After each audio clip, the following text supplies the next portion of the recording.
Look, I think the fact that that resolution was passed with such overwhelming support, it was adopted unanimously. We had 137 nations co-sponsoring it, including most of Africa, all the European Union countries, India, Japan, China, Russia, and ourselves, of course, I think shows that there was overwhelming support for our idea. And look, this is not a controversial proposition after a global health calamity that has cost over 300,000 lives and counting, and has been an economic shock that is at least on a par with the Great Depression. You'd think any reasonable person would want to look at the causes of this crisis, look at the consequences and see what lessons can be learnt so the world can prevent future pandemics. And I was encouraged by the degree of support that common sense proposition received at the World Health Assembly last night. And you don't think there was any issue? In fact, you say this is good diplomacy to run the public argument alongside or parallel to the private case that's made by diplomats and by governments between themselves. Yeah, look, absolutely. I mean, when you're making a case internationally, you need to be speaking at all levels. You need to have the Prime Minister out there, the Foreign Minister out there, talking to their counterparts, writing to their counterparts, but also talking to the public at large and the world's media at large, because this is how you get a message out there and how you build a case. It's an exercise in advocacy and persuasion, and you can't expect, as some people do quite unrealistically, that all these things are cooked up in dark rooms by diplomats in foreign capitals. I mean, you need to be taking the public at large with you, because that's how the politics works in your favour, and that's how other foreign governments get on board. There were some in the debate who said that they agreed with the notion in principle, but thought Australia should wait till we get that coalition, which, as you say, was very strong. In the end, 137 nations co-sponsored it. It was absolutely very strong. And the thing is, I mean, these things work in parallel. Whilst we're making the case publicly, we're also making the case privately and through diplomatic channels and correspondence between, leaders and foreign ministers and whatnot.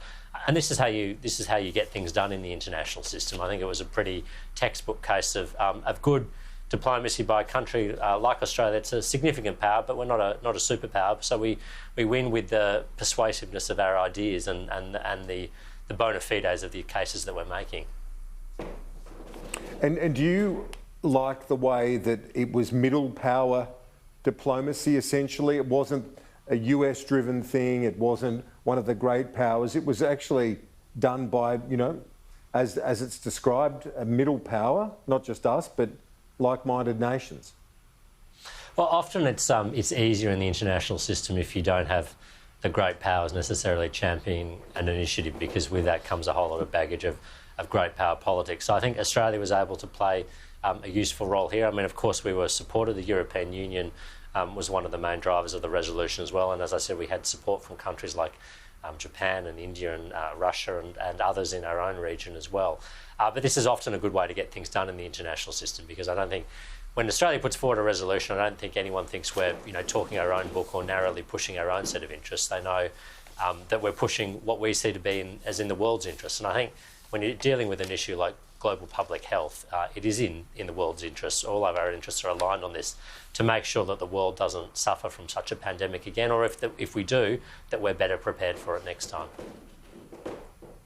The ambassador to Australia hasn't been very diplomatic in the language he's used in recent times, describing it as a joke for Australia to claim vindication. The Chinese Foreign Ministry as well overnight said that we would welcome if Australia changes its course, completely gives up its political manoeuvre and returns to the broad consensus of the international community following the relevant World Health Assembly resolution. This reaction has been quite ferocious. What do you make of it? Look, it's obviously, it's a matter for them, obviously, but I think we've always been putting forward this resolution in good faith, with a view to it being the best, one of the best vehicles to advance the goal of global public health. And I think the overwhelming view of the community of nations, as reflected in support for that resolution, is with us on this. I mean, I found the ambassador's interventions a little strange. We had President Xi Jinping address the World Health Assembly last night, speaking strongly in favour of such an international investigation, but we have the ambassador here telling us that they're opposed to it. They seem to be on different pages there. But also, I mean, frankly, the job of an ambassador is to is to charm the locals and help communicate their views back to your capital and help them understand it. And I don't know if this is necessarily the best way to go about charming Australians. Well, indeed, the coercion doesn't. If anything, it's counterproductive, isn't it? Because there's no way the government could. No one would argue that the government give up, surely, a principled position in the face of attempted coercion. No, I don't think any self-respecting nation does that. And I think, to the extent I've seen polling on this, there was a Lowy Institute poll last week that canvassed just this. I think the government's position on this, on our domestic response, but also our international response to this crisis has widespread public support. And, I hope, the ambassador's doing a good and faithful job of communicating those views back to his capital. I think that's important. Indeed it is. And it's just an interesting contrast, though, that you referenced there, because internationally, at the broader level, you've got President Xi being constructive, saying, look, we want to support it, giving $3 billion to that investigation. But here, this ambassador is still very combative. Yeah, I think that's right. And look, obviously, that's a judgment that only he is fit to make. I mean, I've been an ambassador before.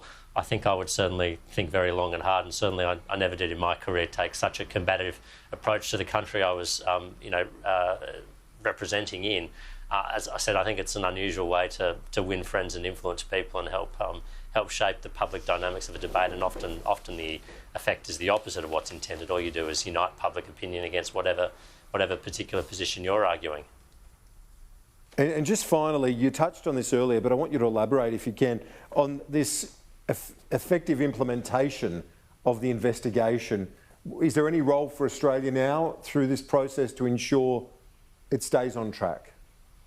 Look, very much. I mean, we're on a couple of the main sort of oversight or governing bodies of the World Health Assembly. Australia's represented on those.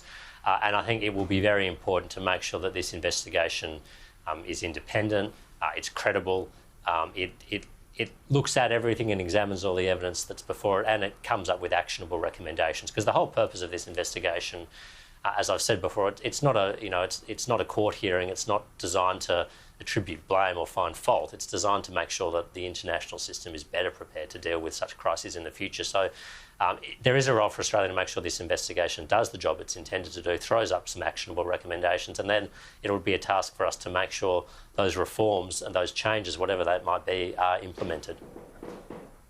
Dave Sharma, appreciate your time as always. Thanks. Thanks, Kieran. Good to be with you.